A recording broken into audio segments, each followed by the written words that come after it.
Thanks, BV. G'day, Ufi. So I guess, has there been any update as far as cases are concerned, COVID cases? You've had the boys back for a couple of days now. Is everybody kind of back to where you hope they might be? I'll slowly get in there. We've had a few sessions with them. We've tried to push them a little bit, but not too much at the same time, being mindful of what they've come out of. We also did some testing to see where their strength was at from obviously previous weeks before pre-COVID. So there's some that are still a little bit low in their power. I think they're all at a little bit different stages at the moment. So for me, the game tomorrow will be, who can get through the 90 minutes is most important. Do you get the feeling that you might have to use 16 players, to use your full complement of 5 subs? Yeah, we'll see how the game goes and see the intensity and where we're at, and most likely we're going to have to make those changes according to how the game goes and according to how the players feel as the game continues on. Your 2 new men, Gail Sandoval and Scott Wootton, what sort of game time do you expect out of them tomorrow night? Yeah, Gail has been training. Obviously, he come out of that situation as well. So it's one of those ones where, like I said, I think it's going to be a squad of 11 players that will start the game, which I think is the fittest and strongest to get through the game. Gail will be part of the squad.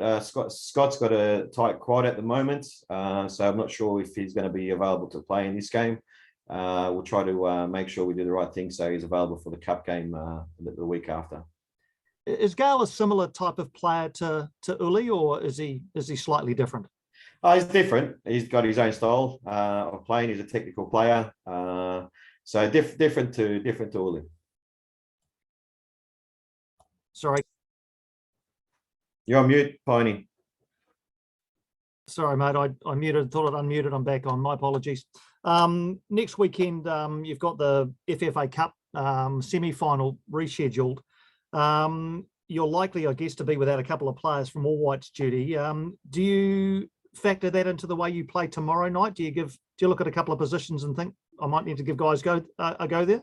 No, I think for me the most important thing is tomorrow evening we need to win the game. We need to get 3 points. Then we'll look at the week after leading into the cup game. So for me, I don't want to think too far ahead. At the same time, I think for us it's very important. We need to win this game against Western United, and the good thing is we'll have a good week under the players' belt to lead into the Melbourne Victory Cup game.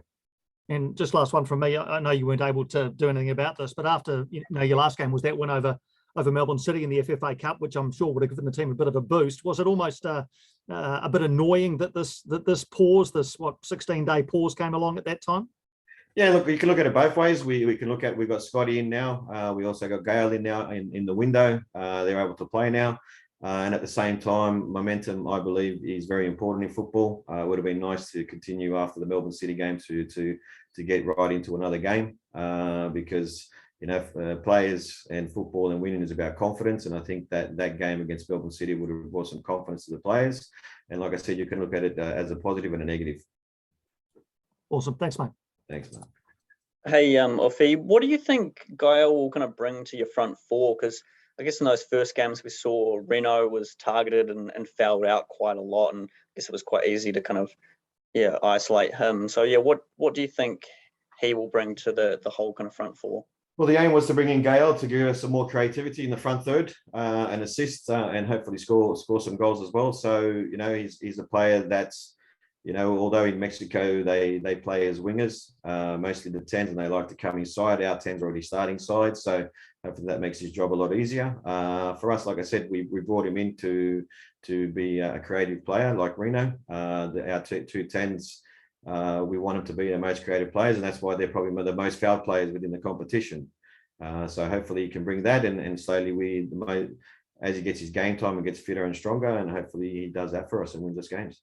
Yeah, what are your expectations from him? Is he going to be someone who scores a lot of the goals, who sets up a lot of the goals? Is he someone who will be able to do both, but like Uli could? Well, hopefully he can do both. Hopefully he can, assist in us going forward and also score goals at the same time. So, that's our expectation of our 10s. That's our expectation of Reno as well, that plays in that position to create opportunities and score goals as well. Yeah, and so when you said he came out of that situation, I presume you meant he had COVID. I mean, was that tough for a new player to come into the team and then to kind of go through that? I mean, I guess you were probably hoping the postponements would have given him a bit of time to kind of settle in and stuff, but has that stalled things a wee bit? Yeah, it has stalled things a little bit in the sense that with the games and the fixtures that we had, it was very hard to do in-house games because with the cup games in between. So it was one of those ones where we're trying to build him up. He's played his last game. It's been a while since he's played his last game, and match minutes is different to training minutes. So him also obviously being one of the boys that got sick as well has hindered that a little bit.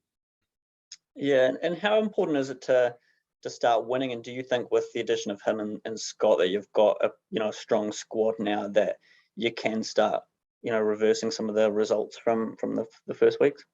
Yeah, look, I think we've got a little bit more depth now within the squad, especially with all the games that we need to catch up. I think February is going to be a big month for our squad, and I think we're going to need that depth within the team to be able to get through those games.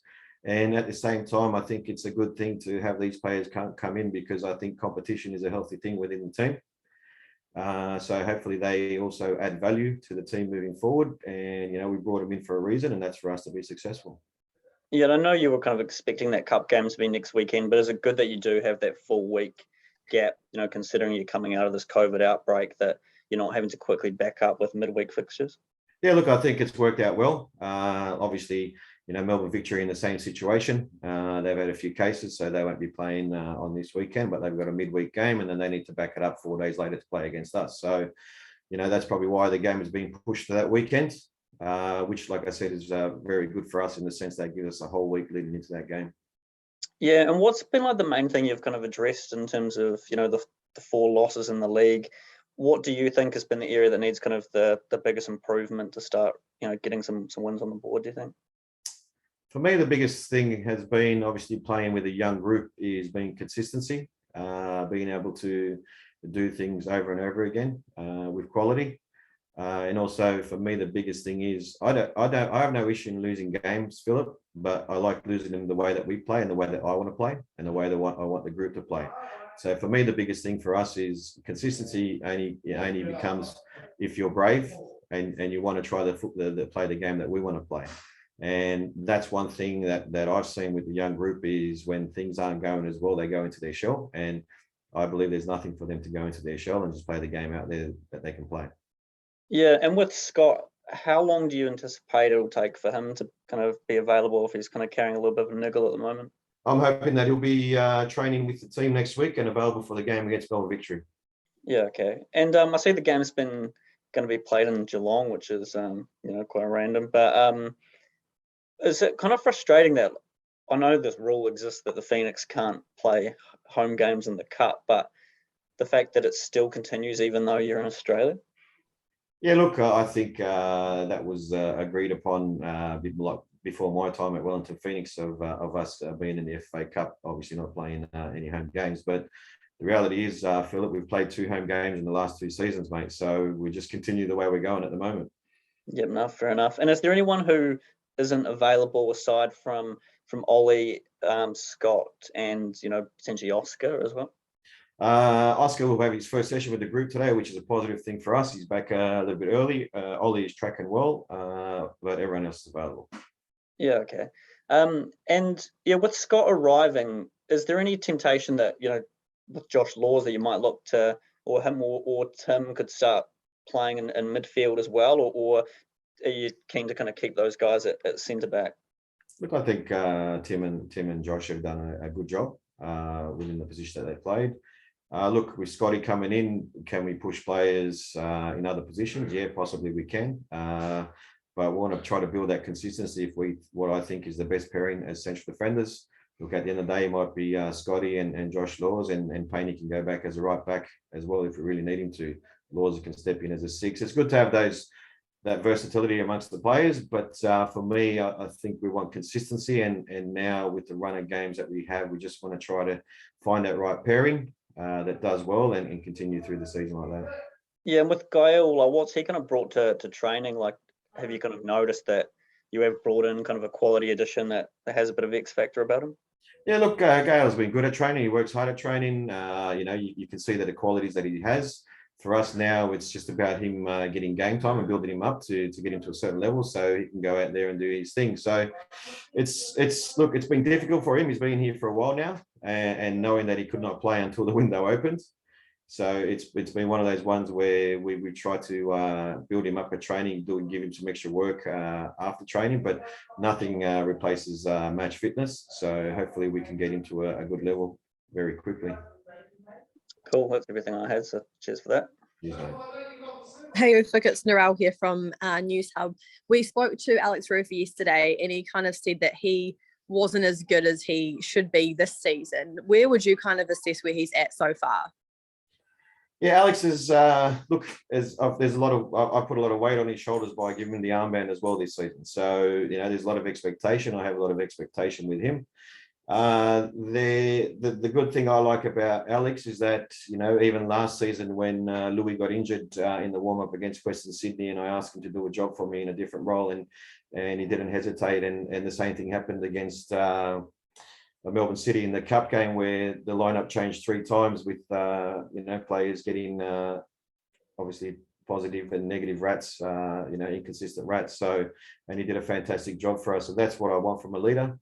We've spoken about my expectation of him within that role. We've gone through footage of my expectation within that role as well. So look, for me, it's up to him to step up, and I think he's got the attributes to do that. Sweet, thank you. Any final questions? Can I ask just a couple more? Sorry, Alfie. Gary Hooper hasn't played for a while. Obviously, had that trip back home. Back now, is he? What sort of shape's he in? Are you expecting him to contribute tomorrow night? I'm hoping so, Piney. No, he's all right. He's trained like the players. Monday, like I said, Monday was our first session that we had the whole group. We tried to put them through their paces a little bit on Monday, where we could see how the players pulled up. You know, we did a 3-time 10-minute game with the players to see where they're at. You know, and it was tough. You could see the players were, you know, breathing a lot heavier than normal.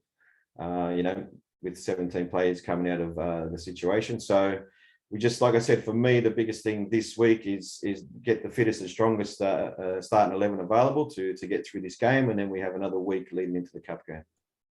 And Western United haven't played since Boxing Day. They've had their own COVID issues. I think 20 of their guys have had it as well. So pretty similar situation to you. What are you expecting from Western United? Yeah, look, they're a very, very good team. They've got a lot of experienced players within their squad. They're a team that grind out results. You know, they've won a lot of games this season 1-0. I think their biggest loss was against Victory just before they actually stopped playing. So for me, you know, it's going to be a game where we need to be patient and try to play through their lines and try to hurt them with forward runs. And like I said, they've got some very you know, quick players that play in the wings. We need to nullify those spaces for them to get in behind us. And I think, look, it's going to be a good game. I don't know where they're at. I don't know how long they've been training for, to be honest. But like I said, we're in the same situation. So, you know, hopefully the boys go out there and do a job. Thanks, mate. Cheers. Fantastic. Thank you, Ufuk. Thanks, everyone. Thanks, guys. Have a good one. Cheers. Cool. Thanks, Thank you. guys. Appreciate it.